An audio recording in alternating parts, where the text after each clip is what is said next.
नमस्कार भाइयों और बहनों, क्या हाल चाल है आपके। उम्मीद करता हूँ सारे बढ़िया होंगे, हेल्दी होंगे। तो आज की जो ये हमारी कहानी होने वाली है, ये एक ऐसी कहानी है जहाँ पर लोग ज़्यादातर घूमना पसंद करते हैं, जाना पसंद करते हैं। वेकेशन में अपनी फैमिली के साथ, फ्रेंड्स के साथ सब जाते हैं बीच। एक ऐसा बीच, अगर मैं कहूँ कि वहाँ पर लोग अपने इंजॉयमेंट के लिए जाते हैं और बीच को देखने के लिए, एक्सप्लोर करने के लिए जाते हैं, लेकिन वही बीच पे जाने का एक ऐसा कारण बन जाए जहां आप अगर गए तो आपको ज़िंदगी भर के लिए एक ऐसी चीज़ें महसूस होंगी या फील होंगी जो आप कभी नहीं भुला पाएंगे।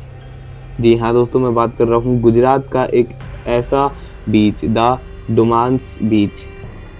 उसकी ये जो हमारी कहानी होने वाली है, वहाँ पर लोगों का ये कहना है कि लोग अक्सर घूमने जाया करते, तो वहाँ की जो रेतें हैं वो रेत अजीब ही रेत है। वो नॉर्मल रेत नहीं है, वो ऐसा लगता है कि इंसानों की अस्थियां जैसी हैं, कलर की हैं, वैसी स्मेल आती है।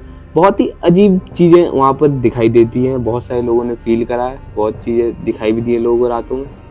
तो बाकी स्टोरी की तरफ बढ़ते हैं। बाकी मेरा नाम है कृष्णा, आप देख रहे हैं डार्क कृष्णा। चैनल पर नहीं तो चैनल को सब्सक्राइब कर देना, क्योंकि मैं ऐसी वीडियो लाता रहता हूँ इसी चैनल पर, और कर दिया करो यार, ये वीडियो बनाने में टाइम लगता है। बाकी कहानी की तरफ बढ़ते हैं। कहानी बढ़ने से पहले अपने ईयरबड्स लगा लीजिए कान में। स्टार्ट करते हैं कहानी।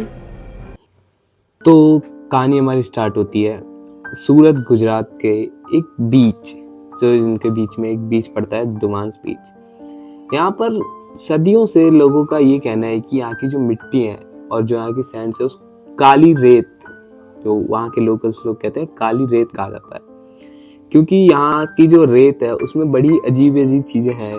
यहाँ के लोगों का कहना है कि उस रेत में सदियों पुराने राख, चिताएं, लोगों की जो अस्थियां हैं, वो चीजें ऐसे कलर है और वो दिखाई भी देती हैं। यहाँ पर ऐसे अस्थियों का, जब वो मिट्टी उठाते हैं तो कहीं की अस्थियां टाइप उन लोग को दिखती हैं। और कहते हैं कि ये जो बीच है ये सदियों से एक शमशान घाट रहा है, जहाँ पर कई लोगों की चिताएं जलाई गई, और कुछ ऐसी चिताएं जिनको कभी मुक्ति मिली ही नहीं, जो सिर्फ बंध के रह गई, जिनको कभी मुक्ति नहीं मिली, वो चिताएं आज भी यहाँ पर दिखाई देती हैं।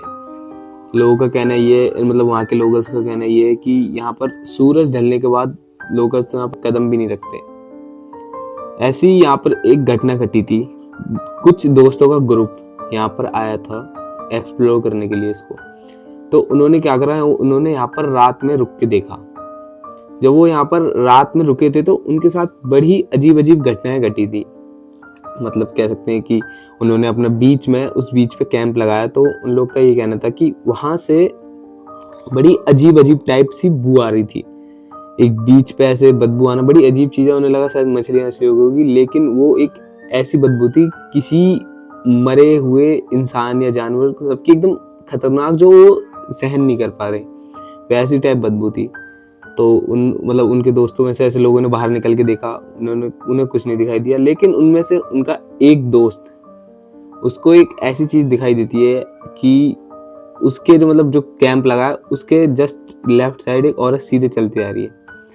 उसका दोस्त सोचता है इतनी रात में कोई औरत, तो वो सोचता है कि यहाँ की कोई लोकल की जो भटक गई होगी, मतलब कोई नया होगा। तो उसको, उसके पास जैसे वो पीछे पीछे जा रहा होता है, जाते जाते वो औरत अचानक से गायब हो जाती है। अब ये चीज उसको बड़ी अजीब चीज लगती है, और रातों में उन लोगों का कहना ये भी था कि वहां पर बहुत ही अजीब नेगेटिव एनर्जी आती है।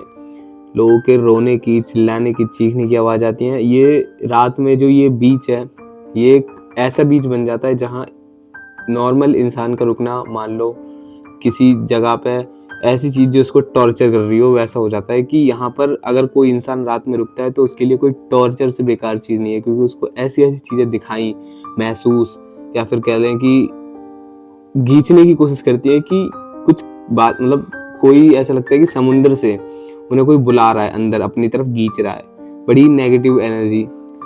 अब जो वहाँ के जो दोस्त थे, तो उन्होंने जो ही उनके साथ इंसिडेंट हुआ, ये सारी उन्होंने बताई अपने, मतलब वीडियो में, और लोगों को बताया, वहाँ के लोगों को। तो उन्होंने मतलब बड़ा चिल्लाया कि ये वो, यहाँ नहीं जाया जाता रात में। अब धीरे धीरे वहाँ से कुछ लापता लोगों की कंप्लेंट्स भी आने लगी कि कुछ लोग लापता हैं, कुछ गायब हो चुके हैं। अब ये जब पुलिस केस के पास जाता है, मतलब पुलिस के पास ये केस जाते हैं सारे, तो ये भी एक ऐसी चीज बन जाती है कि पुलिस को भी समझ नहीं आता ये हुआ क्या था। वहां से 2-3 लोग गायब हुए थे, वो भी पुलिस की किताबों में एक मिस्ट्री बन के रह गई थी कि वो क्या चीज है, वो लोग कहाँ गए, कहाँ क्या गए, कैसे गए, गायब कहाँ हुए, कुछ पुलिस को नहीं पता चला। तो ये खुद एक पुलिस के लिए एक मिस्ट्री है कि उस चीज में ऐसा क्या है, क्या नेगेटिव एनर्जी है जो लोगों को अपनी तरफ अट्रैक्ट करती है। रात में जो खासकर अगर उसकी तरफ से कोई गुजरता है तो वो इंसान ऐसा हो जाता है कि मतलब वो वहां जाएगा ही, ऐसी नेगेटिव एनर्जी उसको अपनी तरफ खींचती है। अब वहां पर कुछ मतलब जो आर्मी या बॉर्डर, मतलब ये बेसिकली पाकिस्तान बॉर्डर के एकदम मतलब पीछे ही साइड पड़ता है, टच में ही बीच।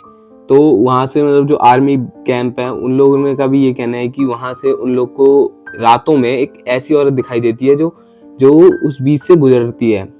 तो वो जब ऐसे उसके पास जाते हैं तो वो ऐसे मतलब जो बॉर्डर होता है, बॉर्डर के एकदम गेट के आर पार निकल जाती है। ये चीज वहाँ की आर्मियों का कहना है ये। तो वहां पर आज भी ऐसी ही नेगेटिव एनर्जी भटकती है उस बीच पे। कहा जाता है कि उस बीच पे जो रात में जाता है उसको एक ऐसी ऐसी चीजें दिखाई देती हैं वो शायद जिंदगी में कभी ना भुला पाए। बाकी जो सूरत गुजरात के लोग हैं उन लोगों को पता ही होगा। बाकी आज अगर आप लोगों को कभी मौका मिले तो क्या आप वहाँ घूमने पसंद करेंगे? जरूर एक बार कमेंट में बताएं। बाकी ये जो डुमास बीच है ये आज भी एग्जिस्ट करता है गुजरात सूरत में। अगर कोई इंसान एक्सप्लोर करना चाहे तो बिल्कुल करें, पर अपने रिस्क पे करें, रात में बिल्कुल ना जाएं। दिन में एकदम नॉर्मल बीच है वो, पर वहाँ की जो रेत है वो अजीब ही है, चाहे दिन और रात बड़ी अजीब अजीब दिखती है। बाकी अगर किसी को जाना है तो बिल्कुल जाएं और अपनी अपनी राय जरूर कमेंट में बताएं कि ये चीज है क्या जो इंसानों को आज तक दिखती है और जो वहाँ की आर्मियों तक को दिखी है। बाकी मिलते हैं एक और ऐसी रियल केस के साथ। ठीक है, बाकी ध्यान रखा करें अपना। बाकी ऐसी मैं चैनल पे नई वीडियो लाते रहता हूँ, जितनी हो सके उतनी रियल केस की। बाकी मिलते हैं एक और नई वीडियो में। सावधान रहे, सतर्क रहे, ख्याल रखें।